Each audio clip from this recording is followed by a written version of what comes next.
una recordación de sí mismo. Cuando uno se recuerda a sí mismo profundamente, entonces todo cambia. Cesa la corriente desordenada de los pensamientos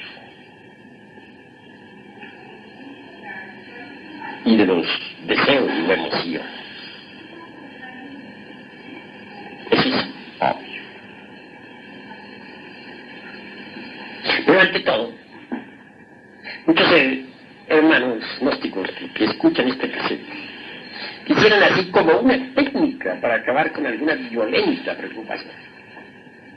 Y nosotros, con el mayor gusto, se la vamos a proporcionar en este cassette.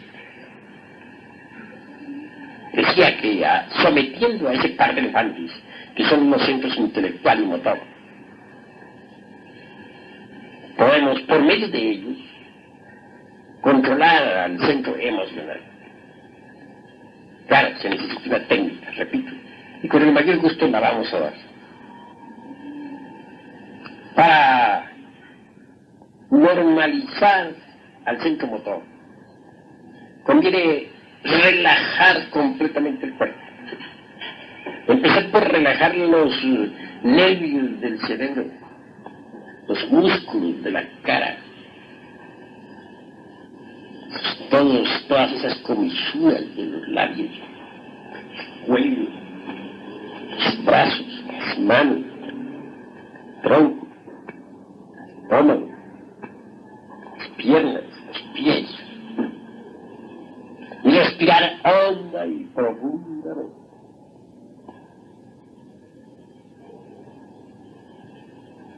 La sadhana aconsejable o la postura aconsejable para esta relajación. Acostarse en su lecho o sentarse incómodo, así relajados y respirando en forma rítmica y profunda. Queda controlado el centro motor.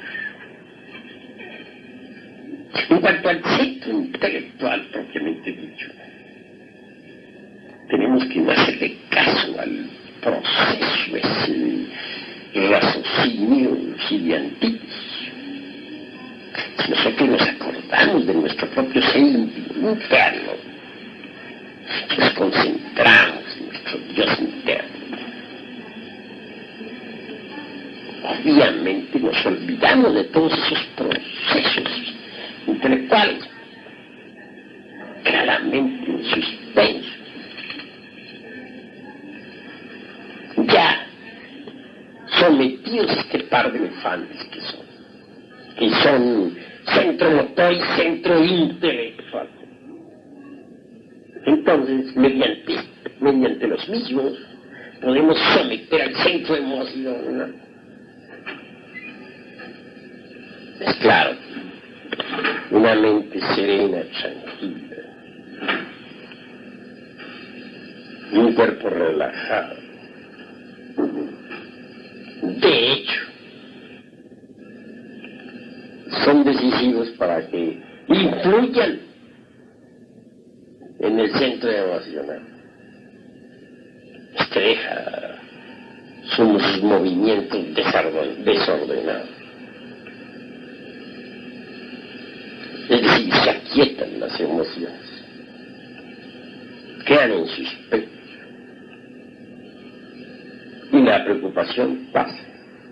Pensemos en lo que es un centro intelectual quieto y en silencio, en lo que es un centro emocional quieto y en silencio, y lo que es un cuerpo físico completamente relajado. En estas circunstancias la preocupación ha dejado de existir. En estas circunstancias el problema ha sido olvidado. Problema olvidado es problema disuelto. Adviene la paz. Después de esta práctica, somos distintos. Si miramos el evento aquel que proporcionó la preocupación que dio origen al problema. Ya no lo vemos como lo estábamos viendo antes de la práctica. Lo podemos observar en forma distinta, diferente. Ha dejado de existir el problema, se ha acabado la preocupación. Lo que pueda sobrevenir después ya no nos importa. El miedo ha quedado también cancelado.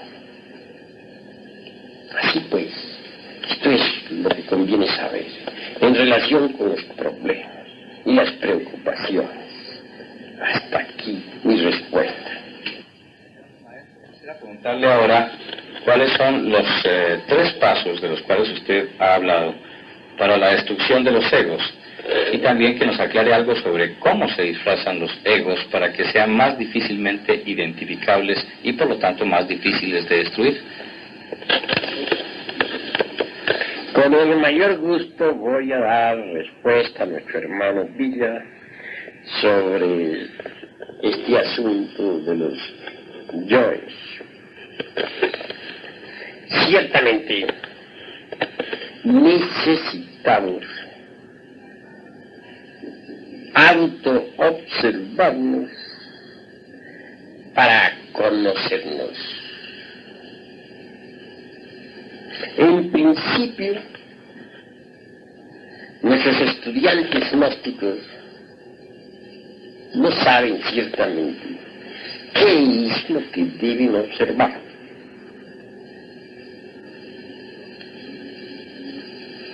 Cuando se comienza la autoobservación, todo resulta caótico. No se tiene todavía la práctica. Aparece nuestro psiquis confusa. Conforme nosotros vamos desarrollando el sentido de la autoobservación a través del mismo ejercitamiento práctico, comenzamos también a percibir vagamente algo de nosotros mismos que antes no conocíamos. Posiblemente descubramos que tenemos un defecto que antes nunca sospechábamos. Tal vez una mala voluntad hacia algo, posiblemente un deseo inferior o una emoción negativa o cualquier otro defecto psicológico. Cuando uno realmente ya ha descubierto, aunque vagamente, algo de lo cual antes no se había dado cuenta, entonces, incuestionablemente, se encuentra ya, pues, algo sobre qué trabajar. Y surge en nuestro interior el propósito de trabajar.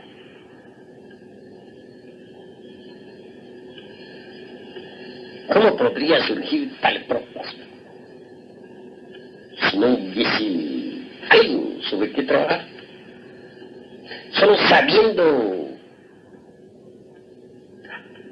sobre qué debemos trabajar pueden hacer en nosotros el incentivo, es decir, el propósito de trabajar. Lo curioso es que viene al ver ese algo, al descubrir ese defecto, a comprender también que mucho tiempo fue uno esclavo de eso, de tal o cual error. El trabajo subsiguiente consistirá en separar ese error de nuestra propia psiquis. Siempre estuvimos bajo ese error. Ahora separarlo es lo fundamental. Esto de separarlo implica un gran esfuerzo y posiblemente hasta un tremendo superesfuerzo. Cuando uno avanza en el trabajo, puede desintegrar ese error hasta volverlo a otro. Es claro que se necesitará, pues, de una fuerza superior a la mente capaz de desintegrar el error que hemos descubierto. Existe tal fuerza. Es la serpiente ígnea de nuestros mágicos poderes. La Kundalini. Ese fuego serpentino anular que se desarrolla en el cuerpo de la zeta y que citan tantos sabios orientales. El fuego superastral, o fuego solar, convenientemente dirigido contra el yo psicológico que personifica el error descubierto por nosotros en nuestro interior. Viene naturalmente a desintegrarlo, a pulverizar, para liberar esencia. Ahora bien, en la cuestión esta del autodescubrimiento, necesitamos ser didácticos, necesitamos observar cuidadosamente el comportamiento del error, o mejor dijéramos del yo psicológico que personifica el defecto. En cada uno de esos tres centros, llamados intelectual, emocional y motor. Cualquier defecto está personificado por algún yo psicológico. Una es la forma como se expresa en el centro intelectivo. Otra, el modo como se comporta en el centro emocional situado en el corazón. Y otra, la manera como se comporta en los centros motor, instintivo y sexual.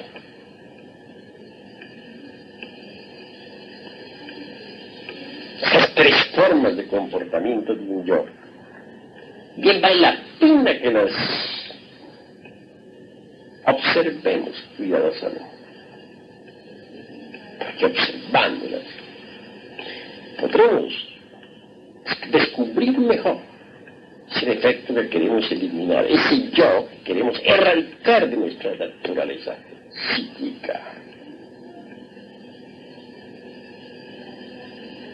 Así pues, cuando se me pregunta sobre los tres pasos que hay que dar, me refiero exclusivamente a la observación minuciosa de tal o cual yo psicológico, en los tres centros, intelectual, emocional y motor, instintivo, sexual.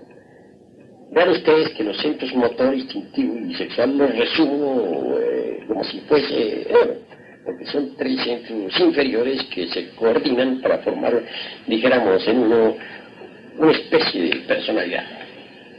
Yo veo que en cada persona hay tres personalidades muy marcadas: la intelectual, la emocional y la instintiva motor sexual.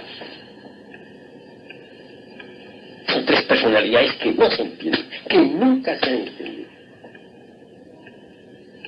Estudiar cómo se comporta el yo en lo intelectual es básico. Cómo se comporta en lo emocional es fundamental.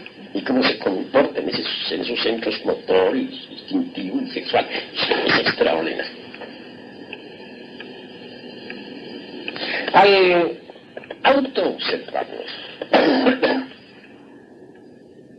lo hacemos con el evidente anhelo de autodescubrirnos, de autoconocernos. Uno podría tener verdaderamente el propósito de trabajar sobre sí mismo si no se autoconoce, si no se autodescubre. Hay que saber que no nos conocemos a sí mismos. Porque una cosa son las ideas o conceptos que uno tenga sobre uno mismo, y otra cosa es lo que es uno mismo. Estoy seguro que los que están escuchando este cassette no se conocen.